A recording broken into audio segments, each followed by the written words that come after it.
So I'm looking forward. I mean, because I had put on my to-do for this month. I try to. Well, I break it down by month and by week, where I allow one day a week for education.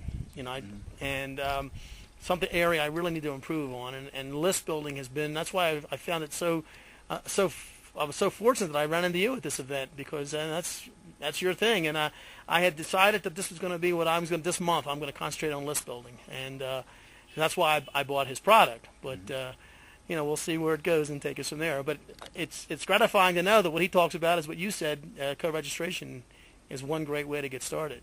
I wouldn't recommend building your whole list through co-registration. Understood. But a way to get started. It's a way of accelerating. You should Right. use the other methods as well, but it's a way of accelerating. Now, one other thing I do, once you get that person's name they've opted in, let's talk about the methodology of emailing them. In terms of, and the question is it different for someone who's joined your list by a co-registration as opposed to someone who's come directly without going through that co-registration process first? Is there a difference there?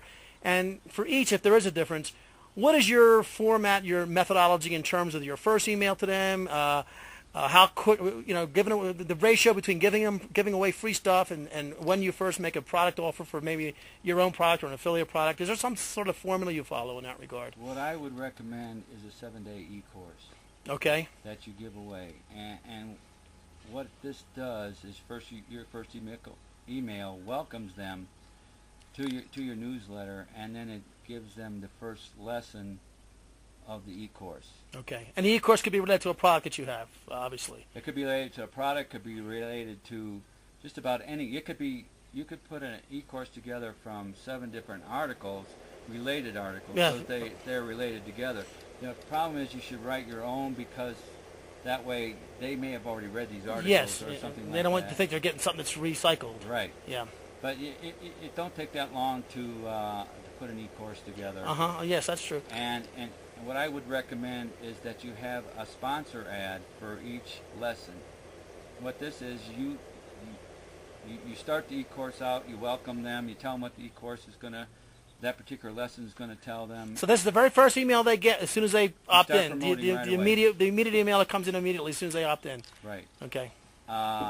So you put a top sponsor ad right in the e-course. So it may be 5 or 6 lines having to do with an affiliate product you're promoting or your own product or a resale right product that you're promoting, but you give a link to where they can get to that product. Okay. And possibly purchase it. Then at the end you remind them about the product. And you try to make the product so that it kind of corresponds with what the lesson is talking about. I like that concept because it sounds so. Instead of it sounding like the email is the purpose is to sell them something. No, the email you're giving them some free value, but there's a sponsor. Right. And that's I like that. That's a nice. You don't feel like you're being sold to. Well, here's a sponsor that made this email. People are familiar with how they watch TV and it's sponsored by. That's people are very familiar with that concept. Right. And I can see where that would work. Another thing that I do is I put together what I call an e-package. What the e-package has 4 things in it. One is the subscription to your newsletter, a free subscription. The other one that they get when they get there is a viral ebook to one of your affiliate programs or your viral ebook. Okay. Whatever you want to do. So you give an ebook that tells them how to do something that then recommends something. It defines the problem. It offers a solution, then it recommends a better solution, Right. and then it gives examples of how it can benefit them if they get the product. Well, what did Rick Raditz teach us this weekend? That when you give away this initial information, you're giving them the what, Right, and then that's you're right. saving the how to with the product itself. That's correct. Yeah. Okay. Then another thing that I give is the 7-day e-course, naturally. Okay. And then I also give what I call a mystery prize. And what that is, that's just another free ebook that maybe one of your affiliate programs is giving away, and then you give that away with your affiliate link in it. All right. Sounds outstanding. And so they get 4 things, and you can promote that as your free gift. And then you start them off with the 2 downloads of the ebooks, the viral one and the ebook from your affiliate program. And then they also start off with their 7-day e-course. So now you have 7 contacts with them daily. And a lot of times it takes 7 impressions, they say, Yes. before somebody will make a purchase. So you're saying you actually send 7 emails on the first day? No, I send 7 emails. Oh, once a day. Once Got a it. day. Okay. Okay. So, oh wow, and I didn't realize you'd be that. And I guess initially there's nothing wrong with that. Let them. This way you're building that relationship quickly, Right. and you're establishing yourself so they know who you are and they want to receive your emails because you're giving them valuable information. That's correct. Very good. Okay, and then once you finish that process, then they're seasoned enough where you then when you get a JV offer or affiliate offer, You whatever, can send a solo ad send out. a solo out, broadcast something out to them. Now, how often do you generally, once you get them past that initial point, I guess they're part of your regular list then at that point in time, and then they're part of the broadcast and your solo Well, mailings.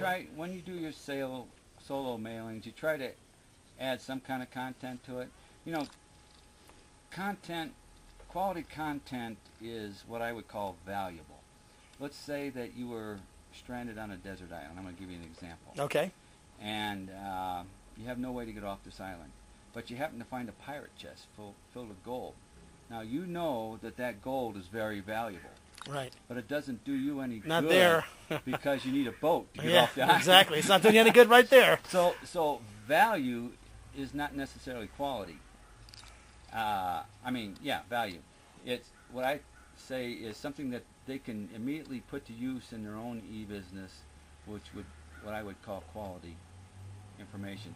It doesn't have to be a long thing. It could just be a link to a product that you recommend that you know that would help their business. Yeah, I give the example in the product I'm coming out with, Discover Your Product to Sell, where I say, it isn't the length or quantity of the material, it's the value of what it delivers. And I use the analogy similar to the one you just gave, where if I knew where there was tons of gold, I didn't feel like taking the time to get all this gold, but instead I wanted to sell a map of the gold.